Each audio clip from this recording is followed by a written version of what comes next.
Brought to you by ITEL.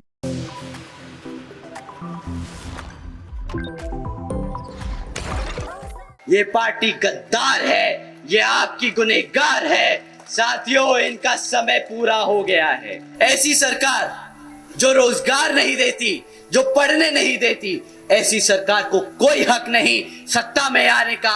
ऐसी सरकार को कोई हक नहीं आपके बीच में आने का। ऐसे लोग अगर आपके बीच में आए तो जूता निकाल के रेडी कर लीजिएगा कि वोट की जगह जूता मारने का समय आ गया है इनको।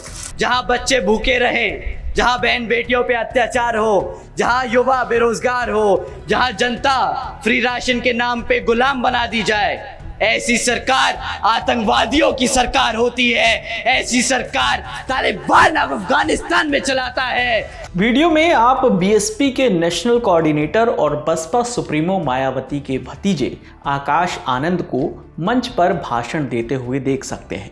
इस भाषण में आकाश ने जिस भाषा का इस्तेमाल किया है और बीजेपी की सरकार पर जो आरोप लगाए हैं वो भी आपने सुने।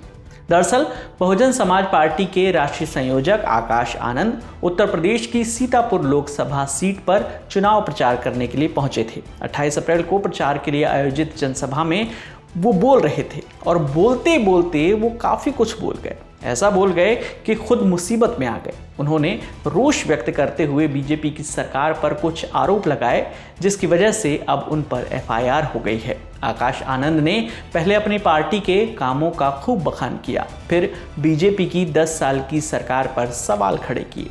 सवाल खड़े करना तो आम बात है, विपक्ष करता ही है, मगर आकाश की बात पढ़ाई और रोजगार से होते हुए जूते मारने तक पहुंच गई। आकाश ने सरकार को गद्दार तक कह डाला। सुनिए।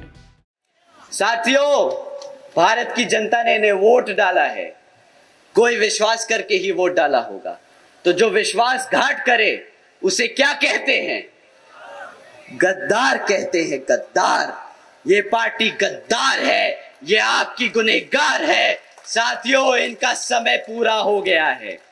तो साथियों, ऐसी सरकार जो रोजगार नहीं देती, जो पढ़ने नहीं देती, ऐसी सरकार को कोई हक नहीं सत्ता में आने का। ऐसी सरकार को कोई हक नहीं आपके बीच में आने का। ऐसे लोग अगर आपके बीच में आए तो जूता निकाल के रेडी कर लीजिएगा कि वोट की जगह जूता मारने का समय आ गया है इनको। आकाश यही नहीं रुके, उन्होंने क्राइम को लेकर भी सवाल खड़े किए। आकाश ने कहा कि नेशनल क्राइम रिकॉर्ड ब्यूरो का डेटा कहता है कि उत्तर प्रदेश में 16,500 से ज़्यादा किडनैपिंग के केस दर्ज किए गए हैं, जहां बच्चे बहन बेटियां सुरक्षित नहीं हैं। हमारे छोटे छोटे बच्चे भूखे रह रहे हैं, जहां पर किडनैपिंग बढ़ती जा रही है। ये तो बुलडोज़र की सरकार तो नहीं है साथियों। ये कहते हुए उन्होंने एक बार और सरकार को गद्दार कह दिया। इसके बाद वो इन टिप्पणियों से एक कदम और आगे बढ़ गए और सरकार को आतंकवादी और तालिबान जैसे नाम से जोड़ दिया। सुनिए। आप इनसे जाति और धर्म के आधार पे सवाल नहीं करना। अगर हम जाति और धर्म के आधार पे कुछ सवाल कर दिए तो इलेक्शन कमीशन कल हमें बंद कर देगा, कहेगा तुम जाति और आधार के नाम पर वोट मांगने का काम कर रहे हो। परंतु आदरणीय प्रधानमंत्री जी भड़काऊ भाषण दे सकते हैं, प्रधानमंत्री जी मुसलमान और हिंदू कर सकते हैं, तब इलेक्शन कमीशन की आंखों पे पट्टी बंध जाएगी, मुंह पे टेप बंध जाएगा, तब इनके हाथ में कोई ताकत नहीं होगी। साथियों, जो सरकार अपने युवाओं को, जो अपने बच्चों को भूखा रखे, जो सरकार अपनी बहन बेटियों को, जो बहन बेटियों पे अत्याचार होने दे, जो अपने युवा साथियों को, युवाओं बच्चों को बेरोजगार रखे, जो अपने बड़े बुजुर्गों को फ्री राशन के नाम पर यहाँ की जनता को गुलाम बनाकर रखे, ऐसी सरकार को आप जानते हैं क्या कहना चाहिए? ऐसा शासनकाल पता है कहाँ होता है? जहां बच्चे भूखे रहें, जहां बहन बेटियों पे अत्याचार हो, जहां युवा बेरोजगार हो, जहां जनता फ्री राशन के नाम पे गुलाम बना दी जाए। ऐसी सरकार आतंकवादियों की सरकार होती है। ऐसी सरकार तालिबान अफगानिस्तान में चलाता है। साथियों, इन सरकारों ने, भाजपा की सरकार बुलडोजर की सरकार नहीं, यह आतंकवादियों की सरकार है, अपनी आवाम को गुलाम बनाकर रखा है। ऐसी सरकार का समय आ गया है अब खत्म होने का, और यहाँ पर बहुजन समाज पार्टी की सरकार बनाकर, बहन जी को प्रधानमंत्री बनाकर यहाँ पे उत्तर प्रदेश में बहुजन समाज पार्टी का राज कायम करने का। इस बयान के बाद आकाश आनंद की मुश्किलें बढ़ गई हैं। उनके खिलाफ शिकायत दर्ज करवा दी गई। अब मामले पर पुलिस ने एफआईआर भी दर्ज कर ली है। इस पूरे मामले पर सीतापुर के एसपी ने क्या कुछ कहा, वो सुनिए। थाना कोतवाली नगर जनपद सीतापुर के अंतर्गत आज एक राजनीतिक दल के द्वारा एक चुनावी रैली की अनुमति ली गई थी। इस रैली में इस राजनीतिक दल के वक्ता श्री आकाश आनंद, उम्मीदवार महेंद्र सिंह यादव, श्याम अवस्थी, अंशय कालरा तथा रैली के आयोजक श्री विकास राजवंशी इत्यादि रैली में उपस्थित थे।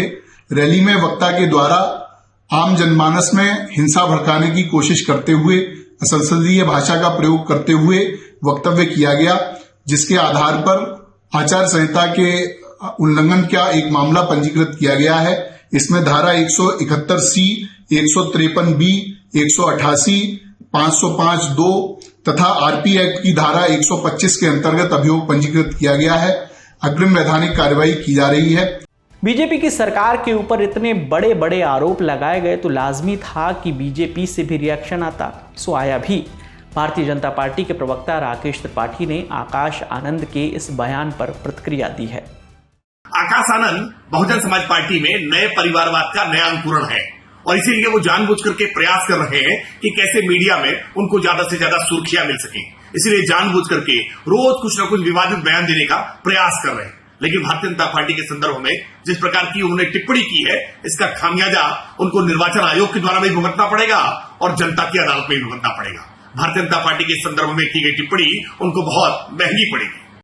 चुनाव का प्रचार जोर शोर से है और सारे नेता अलग अलग अंदाज से वोटरों को दिमाग पर अपना असर डालने में लगे हुए हैं।